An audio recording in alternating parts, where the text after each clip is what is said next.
Chicago, Valentine's Day, 1929. 7 men stand against a warehouse wall. They think they're meeting to discuss a business deal. Instead, men dressed as police enter with Thompson submachine guns. In seconds, the weapons roar. 70 rounds tear through the victims. The St. Valentine's Day massacre becomes the most infamous gangland killing in American history. The weapon used becomes legendary. The Thompson submachine gun, the Tommy gun. But this wasn't what the weapon's inventor intended. General John T. Thompson designed his gun to save American soldiers' lives in the trenches of World War I. He envisioned infantrymen using portable automatic weapons to clear enemy trenches quickly and safely. Instead, his invention missed World War I entirely, was rejected by most militaries, and became the weapon of choice for Prohibition-era gangsters. Only when World War II erupted did the Thompson finally find its intended purpose, becoming one of the war's most recognizable and effective weapons. This is the story of the Thompson submachine gun, a weapon born from one vision that found fame in unexpected ways. It's a story of brilliant engineering applied to automatic weapons technology. It's about a weapon that became a cultural icon, appearing in countless films and defining the image of 1920s gangsters and World War II soldiers alike. Most importantly, it's about a weapon that, despite its complicated genesis, ultimately served with distinction in history's greatest conflict. John T. Thompson, the inventor. John Taliaferro Thompson was born in 1860, a career Army officer who rose to the rank of brigadier general. He served with distinction in the Spanish-American War and in various Army administrative positions. He was fascinated by firearms technology and held several patents for improvements to military weapons. In 1914, World War I began in Europe. Thompson watched the horrific casualty reports from the Western Front. He understood that trench warfare had created a deadlock. Machine guns dominated no man's land, making attacks suicidal. But trenches were narrow, winding passages where traditional rifles and machine guns were awkward. Thompson envisioned a weapon that could be carried by individual soldiers, fired automatically to deliver overwhelming firepower in close quarters, and used to clear trenches during assaults. In 1916, Thompson retired from the Army to pursue his vision. He partnered with Thomas Ryan, a wealthy financier, forming the Auto Ordnance Corporation in 1916. Their goal, develop a portable automatic weapon for military use. Thompson called it a trench broom, imagining soldiers sweeping enemy trenches clean with automatic fire. The technical challenges were significant. Machine guns of the era were heavy, often weighing over 60 pounds with their mounts and water cooling systems. They required crews of multiple men. Making a weapon that could be carried and fired by one soldier while maintaining reliability and controlling the powerful recoil of automatic fire was extremely difficult. The Blish lock, technical innovation. Thompson needed a mechanism that would allow automatic fire while being compact and manageable. The traditional recoil-operated systems used in machine guns were too heavy. Blowback systems, where the force of the cartridge explosion drives the bolt backward, were too violent for powerful pistol cartridges. The solution came from Commander John Blish, a U.S. Navy officer who developed a theory about metal adhesion under high pressure. Blish believed that certain metals, when forced together under extreme pressure, would temporarily bond before breaking free. This Blish lock could theoretically delay the bolt's rearward movement just long enough for chamber pressure to drop to safe levels. Modern engineers debate whether the Blish lock actually worked as theorized or whether it was simply a complex delayed blowback system. Regardless, it worked well enough. Thompson built prototypes incorporating the Blish lock, chambered for the .45 ACP cartridge, the same powerful round used in the Colt M1911 pistol. The combination of the Blish lock and the relatively low-pressure .45 ACP cartridge created a manageable automatic weapon. By 1919, prototypes were ready. The weapon featured a Blish lock action, fired from an open bolt. The bolt was held back when not firing, slamming forward when the trigger was pulled. and could fire either single shots or fully automatic.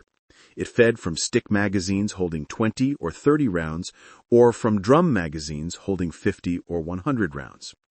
The barrel was finned for cooling. The weapon included fore and rear pistol grips for control. Too late for war, too expensive for peace. However, World War I ended in November 1918 before the Thompson was ready for production. Thompson's intended market disappeared. The U.S. Army, facing budget cuts and possessing vast stocks of war surplus weapons, showed minimal interest. They ordered a small number for evaluation but placed no large orders. Thompson tried marketing to other militaries. Some interest emerged, but the Thompson faced a critical problem: cost. Each Thompson cost about $200 to manufacture in 1920, equivalent to several $1,000s today. In comparison, a bolt-action rifle cost about $15. Even military officers who might purchase weapons with personal funds found the Thompson prohibitively expensive. Police departments were more interested. The Thompson offered overwhelming firepower for raid and crowd control situations. However, the cost remained prohibitive for most departments. Sales were disappointing. Auto Ordnance had invested hundreds of thousands of dollars in development and production. The company teetered on bankruptcy.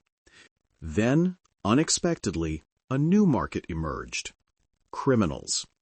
The Thompson offered firepower that overwhelmed police. It was legally available for purchase with no restrictions. Criminals, flush with prohibition money, could easily afford $200 for a weapon that made them nearly invincible in gunfights. Gangsters discovered the Thompson, and the weapon's place in American culture was sealed. The Gangster Era. Prohibition, lasting from 1920 to 1933, created huge criminal enterprises around illegal alcohol. These organizations fought violent wars for territory.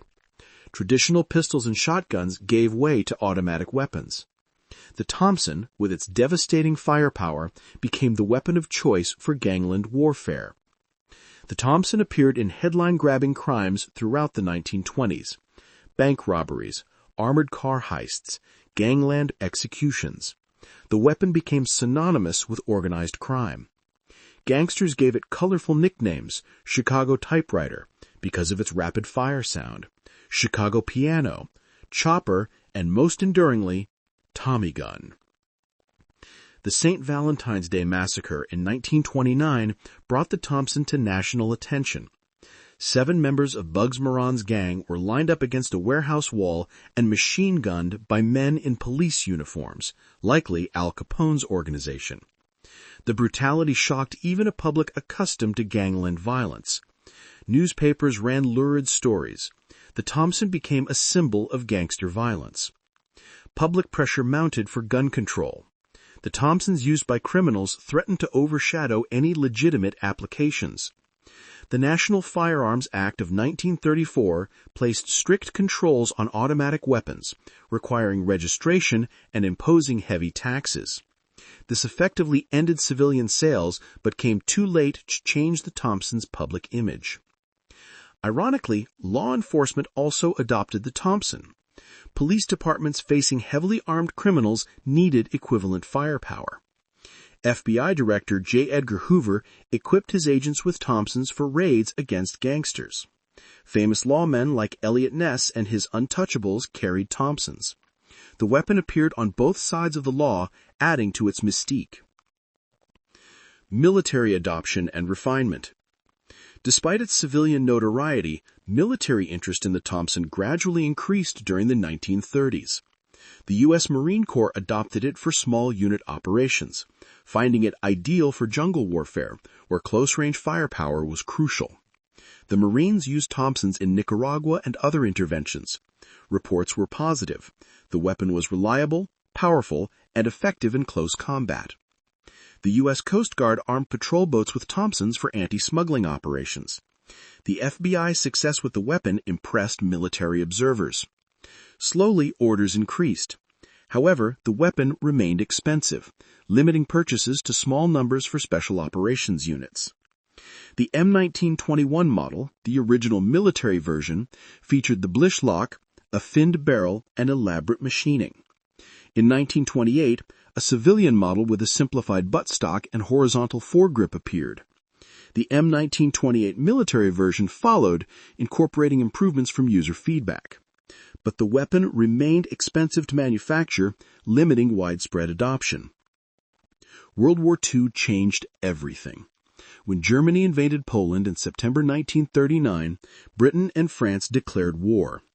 Britain, facing the prospect of fighting Germany while woefully under-equipped, desperately needed weapons. Auto Ordnance had stocks of unsold Thompsons gathering dust. Britain bought them all and immediately ordered thousands more. Wartime production and simplification. The flood of British orders saved Auto Ordnance. However, producing Thompsons in the quantities needed for total war required changes. The M1928 was too expensive and complex for mass production. In 1942, Auto Ordnance introduced the M1 Thompson, a simplified design. The M1 eliminated the Blischlock, using straight blowback operation. It eliminated the drum magazine capability, using only stick magazines. The finned barrel was replaced with a smooth barrel. The complex machine parts were simplified or replaced with stampings and castings. The elaborate sights were simplified. Every change reduced cost and manufacturing time. Quality remained high, but manufacturing efficiency increased dramatically. Multiple factories produced Thompsons. Auto Ordnance's own facilities, Savage Arms, and others joined production. By war's end, over 1.5 million Thompsons had been manufactured, making it one of the most produced submachine guns of the war. World War II service. The Thompson saw extensive service throughout World War II. American, British, Canadian, Australian, Free French, Soviet, and numerous other Allied forces used it. It appeared in every theater: Europe, the Pacific, North Africa, China, and Burma. The weapon excelled in close combat. In street fighting, jungle warfare, and trench clearing, the Thompson's powerful .45 ACP cartridge and automatic fire proved devastating. The cartridge, while creating substantial recoil, also delivered tremendous stopping power. Enemy soldiers hit by .45 ACP rounds typically went down and stayed down. American paratroopers loved the Thompson. Its firepower compensated for their light armament. The 101st and 82nd Airborne Divisions used Thompsons extensively. D-Day photographs show paratroopers carrying Thompsons as they prepared to jump into Normandy. The weapon's reliability and stopping power made it ideal for soldiers who might be cut off and surrounded. Marines in the Pacific carried Thompsons into every island campaign. From Guadalcanal to Iwo Jima, the Thompson proved ideal for jungle fighting and cave clearing. Japanese defenses often required close-quarters combat where the Thompson's firepower was decisive. Marines would spray bunkers and caves with Thompson fire, suppressing defenders while assault teams moved in with grenades and flamethrowers. In Europe, infantry units used Thompsons for urban combat. The fighting in Italian cities, the Battle of the Bulge, and the final advance into Germany all saw extensive Thompson use. Tank crews carried Thompsons for self-defense. Vehicle commanders kept them handy for close-range threats. MPs used them for prisoner guard duty and security. British commandos made the Thompson iconic. Photographs of British special forces raiding German-occupied Europe almost always show Thompsons. The weapon became associated with elite troops, daring raids, and aggressive fighting. British airborne forces jumped into Normandy and Arnhem carrying Thompsons. The British Army continued using Thompsons long after the war. The weapon had limitations. At 10.6 pounds empty, it was heavy. The .45 ACP cartridge was powerful but had limited range, effective to about 150 yards. The magazine capacity of 20 or 30 rounds was smaller than some other submachine guns. The weapon was expensive even after simplification. But these limitations were outweighed by its strengths: devastating close-range firepower, legendary reliability, and unstoppable stopping power. Comparing to other submachine guns. How did the Thompson compare to other nations' submachine guns? Each design reflected different priorities and manufacturing capabilities. The German MP40, probably the Thompson's closest equivalent, was lighter, simpler, and cheaper to produce. It used a smaller 9mm cartridge with less stopping power but flatter trajectory and longer effective range. The MP40 was more comfortable to carry but less powerful in close combat. German and American soldiers who captured each other's weapons often had grudging respect for both designs. The Soviet PPSH-41 was arguably the best submachine gun of the war from a military effectiveness standpoint. It was incredibly simple, cheap to produce, and reliable even in the worst conditions. It used a 71-round drum magazine, giving massive firepower. However, it was crudely finished, less accurate, and lacked the Thompson's precision. The Soviets produced PPSH-41s by the millions, arming entire units with submachine guns in a way other nations couldn't match. The British Sten gun was designed as a cheap emergency weapon. It cost about $10 to produce, compared to $45 for a simplified Thompson. The Sten was light, compact, and adequate. It was also ugly, uncomfortable, prone to accidental discharge, and unpopular with troops. Soldiers preferred captured weapons, especially Thompsons, to the Sten. However, the Sten's ability to be mass-produced in enormous quantities made it strategically valuable. The Thompson was the best-made, most reliable, and most powerful submachine gun of the war. It was also the most expensive, heaviest, and most time-consuming to produce. In a war where quantity often mattered as much as quality, this was a significant limitation. Post-war service and decline. After World War II, the Thompson remained in U.S. military service but gradually declined in importance. The Korean War saw extensive Thompson use, particularly with units equipped with World War II-era weapons. The Thompson performed well in Korean conditions, reliable in cold weather and mud. However, the military was moving toward different concepts. The M1 carbine, lighter and with longer range, was preferred for many roles. The development of assault rifles, firing intermediate power cartridges, and providing both semi-automatic precision and automatic firepower offered capabilities the Thompson couldn't match. The M114 rifle, adopted in 1957, could fire automatically and largely replaced submachine guns in American service. The Thompson remained popular in special operations and military police roles through the 1960s. Some units in Vietnam carried Thompsons, particularly in the early years. Navy SEALs occasionally used them for waterborne operations because of their reliability when wet. But by the late 1960s, the Thompson was largely replaced by the M16 rifle and later by the M3 grease gun, a much simpler and cheaper submachine gun. Foreign militaries continued using Thompsons longer. British forces used them into the 1960s. Numerous nations, armed through U.S. military aid programs, received Thompsons and used them for decades. The weapon appeared in conflicts worldwide, from Latin American insurgencies to African independence wars to Middle Eastern conflicts. Cultural icon. While military use declined, the Thompson's cultural significance grew. Hollywood embraced the weapon. Every gangster movie featured Tommy guns. World War II films showed soldiers heroically firing Thompsons. The weapon became shorthand for both 1920s gangsters and 1940s soldiers.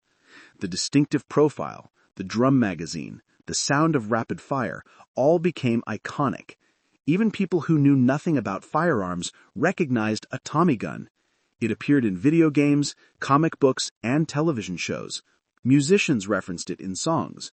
Artists used it in imagery.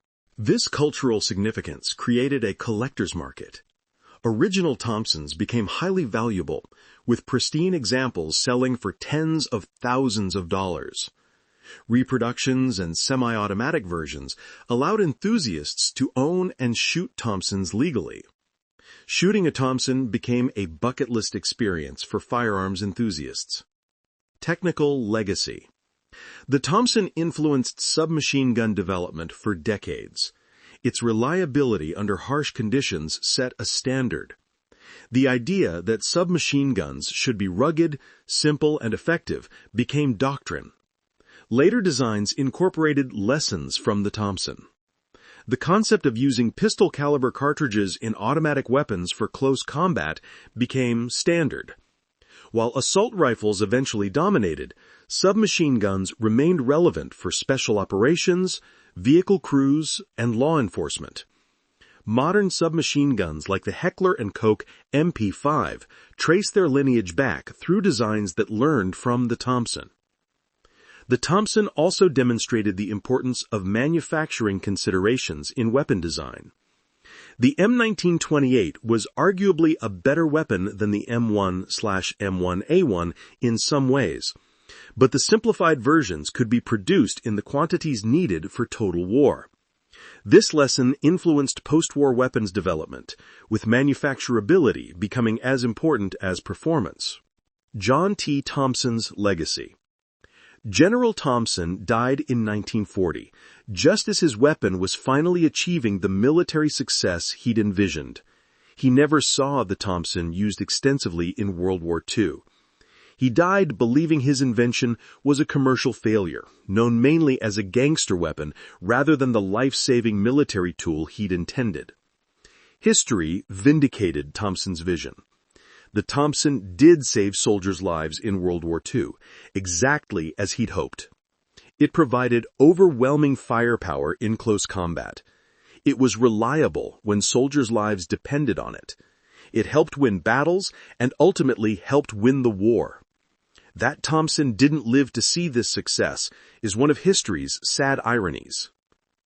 The Thompson submachine gun represents both what its inventor intended and something quite different.